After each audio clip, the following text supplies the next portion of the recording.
Hi అండి, welcome to green tea food court. ఈరోజు chicken gravy curry ఎలా చేయాలో చూస్తామండి.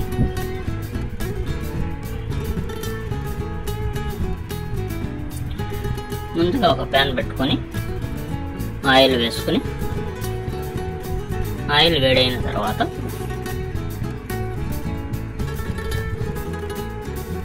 జీలకర్ర కొద్దిగా వేసుకొని 4 లవంగాలు, దాల్చిన చెక్క కొద్దిగా, ఆనియన్స్ పేస్ట్ అండి. ఆనియన్స్ కట్ చేసి వేసుకోవచ్చు. గ్రేవీ ఎక్కువ కావాలంటే ఆనియన్స్ మిక్సీకి వేసుకొని పేస్ట్ వేసుకుంటే గ్రేవీ ఎక్కువగా వస్తుందండి.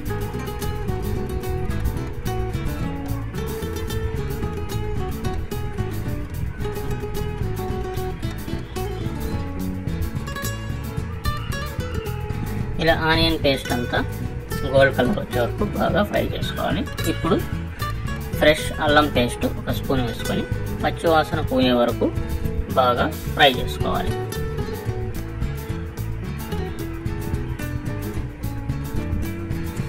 అల్లం పచ్చి వాసన పోయిన తర్వాత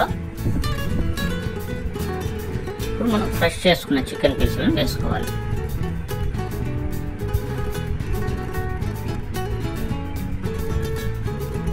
చికెన్ వేసుకొని ఇలా ఒకసారి మొత్తం బాగా తిప్పుకొని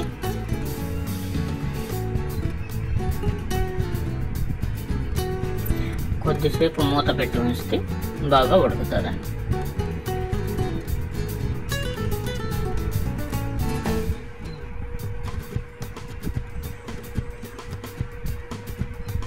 కొద్ది బాగా ఉడికిన తర్వాత ఇంకొకసారి ఇలా బాగా మిక్స్ చేసుకొని ఇప్పుడు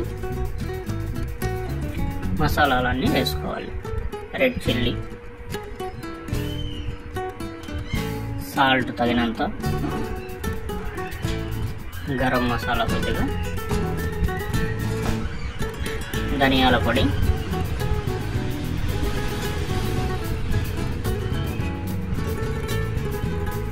అన్నీ బాగా మిక్స్ చేసుకొని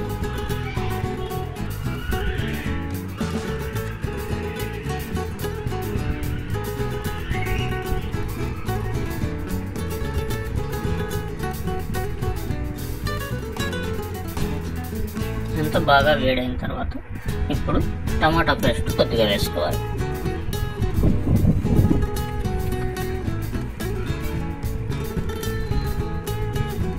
టమాటా పేస్ట్ వేసుకొని బాగా మిక్స్ చేసుకొని టమాటా పచ్చివాసన పోయే వరకు ఉడికించుకోవాలి.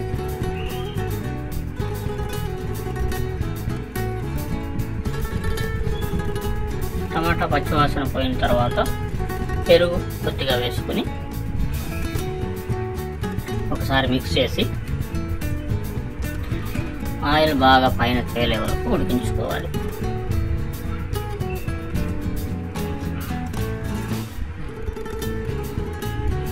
అంతేనా, మనకు కావాలంటే వాటర్ కొద్దిగా వేసుకోవచ్చు, లేదంటే అవసరం లేదండి. గ్రేవీ ఎక్కువ కావాలంటే వాటర్ వేసుకోవచ్చు, లేకుంటే ఆ గ్రేవీతోనే అడ్జస్ట్మెంట్ చేసుకోవచ్చు.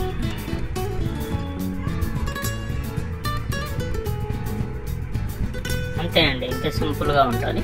మీరు కూడా ఒకసారి ట్రై చేయండి. నచ్చితే లైక్ చేయండి, సబ్స్క్రైబ్ చేసుకోవడం మర్చిపోకండి. Please watch our videos. అంతేనండి, కొత్తిమీర వేసుకొని సర్వ్ చేసుకొని చపాతీ కానీ రైస్ కానీ దేనికైనా చాలా బాగుంటుందండి. ఒకసారి ట్రై చేయండి. నచ్చితే లైక్ చేయండి, సబ్స్క్రైబ్ చేయండి, షేర్ చేయడం మర్చిపోకండి. Thank you for watching. Please support me.